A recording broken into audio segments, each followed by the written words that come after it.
Good morning, students. Myself Digvijay Singh, Assistant Professor, GK Govani PG College, Benmal.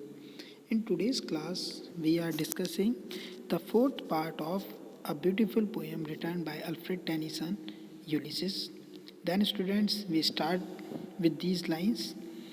I am part, I am a part of all that I have met, yet all experience is an arc wherethrough gleams that untraveled world whose margin fades forever and forever when I move.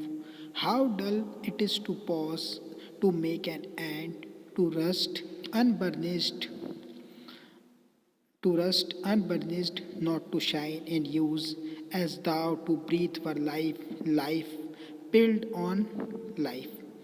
Then, students, in the previous three parts, we are discussing the energetic zeal of Ulysses, its ideology, and Ulysses' thinking about the life and about the adventure. In this fourth part, we are discussing the traveling attitude and the moving attitude and the positive attitude towards the journey, towards the travel in the eyes of Ulysses. तो बच्चों हम fourth part को देखते हैं किस तरह से Ulysses अपनी जर्नी यात्राओं को लेकर अपने संघर्ष को लेकर कितना इंटरेस्टेड था और कैसे उसने अपनी पर्सनालिटी इन सारे मूवमेंट से बनाई थी। I am a part of all that I have met, और जिन चीज़ों से मैं मिला, जिन चीज़ों से मिला मतलब जिन लोगों से मिला, जिन प्लेसेस पे मैं गया, मतलब जो भी चीज़ मेरे जीवन में टकराई उसका आई am a part of all that, मतलब उस समय में भी मैं उसका पार्ट था और उसी से मैं बना हुआ हूँ। मतलब means the Ulysses was a man of experiences. Ulysses कोई साधारण व्यक्ति नहीं था, वो एक्सपीरियंस से बना हुआ था, मतलब एक्सपीरियंस ने ही यूलिसिस को आगे बढ़ाया था। आगे देखते हैं।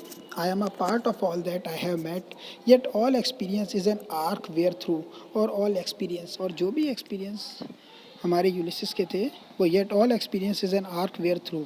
और आर्क क्या होता है? जैसे मान लो कोई बहुत बड़ा जो दरवाज़ा बना होता है और दरवाजे के नीचे से हम निकलते हैं जो आर्क शेप में होता है, बहुत बड़े जो गेट बने होते हैं, पोल जिसे अपन साधारण भाषा में बोलते हैं पोल, उस पोल से जो निकला, तो yet all experience is an arch wherethrough, और वही सब उसके लिए आर्क के समान है जिससे वो गुजरा था। मतलब वो एक्सपीरियंस से बना हुआ एक व्यक्ति था यूलिसिस, एक्सपीरियंस ने ही उसे बनाया था। आगे देखते हैं। Gleams that untraveled world whose margin fades, and glimpse that untraveled world, glimpse means shine, मतलब जो रोशनी थी, the untraveled world, जिस जगह पे उसने यात्रा नहीं की थी उसके जो ग्लिम्स थे वो उसकी आंखों में बसे हुए थे, मतलब वो रोशनी उसको पुकार रही थी। जैसे हम किसी चमक की तरफ बढ़ते हैं तो वो ग्लिम्स की तरफ हमारा जो पॉइंट है यूलिसिस, वो हमारा जो करेक्टर है यूलिसिस, वो बढ़ना चाहता है। Glimpse that untravelled world whose margin fades, और हुज मार्जिन फैट्स, जिनका मार्जिन की रोशनी, मतलब उनकी जो क्षितिज जिसे हम कहते हैं वो फेड होता जा रहा है, किनका, जहाँ से वो यात्रा कर चुका है। और ग्लिम्स दैट अनट्रेवल्ड, और जिस जगह पे उसने ट्रैवल नहीं किया है वो चीज़ें उसको, वो उसे आकर्षित कर रही है।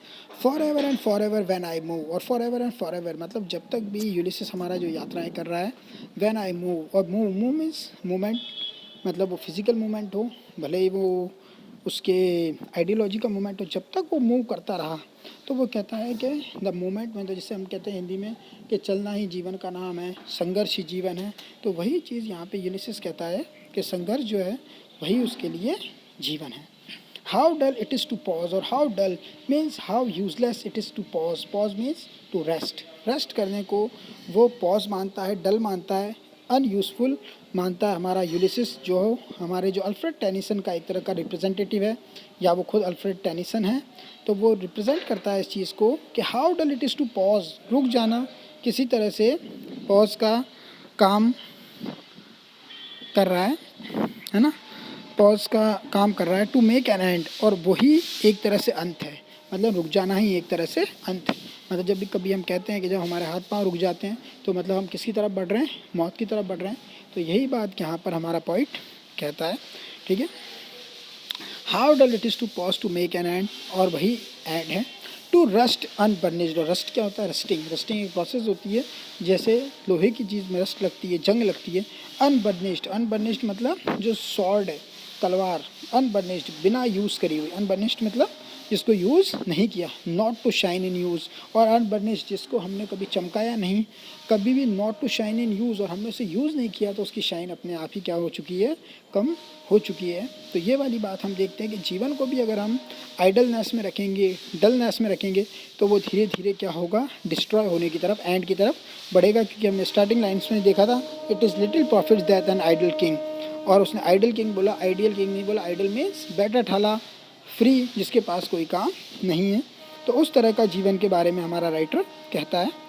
As though to breathe for life, और केवल सांस लेना, जीवन में केवल सांस लेने भर का काम करना ही जीवन नहीं है। लाइफ बिल्ड ऑन लाइफ, और life build on life, build on means ये एक तरह का फ्रेजल वर्ब है। Life build on means increase on life. Life मतलब लाइफ में जब हम सक्रिय रहते हैं, जीवन जैसे कहते हैं ना, जिंदा है तो जिंदा नज़र आना चाहिए। तो जिंदा है तो जिंदा नज़र आएंगे जब हम कुछ वर्क करेंगे, जब भी हम आगे बढ़ पाएंगे, जब भी हम जीवन में कुछ कर पाएंगे। तो ये सारे विचार इसके थे जो हमने हमारी पोइट्री में देखे। Then students,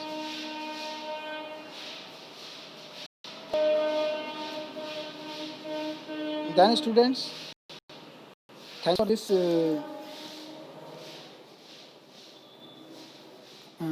sorry. Then students, you just learn these lines and understand the basic feeling of the poet and the basic feeling of the Ulysses. Thanks.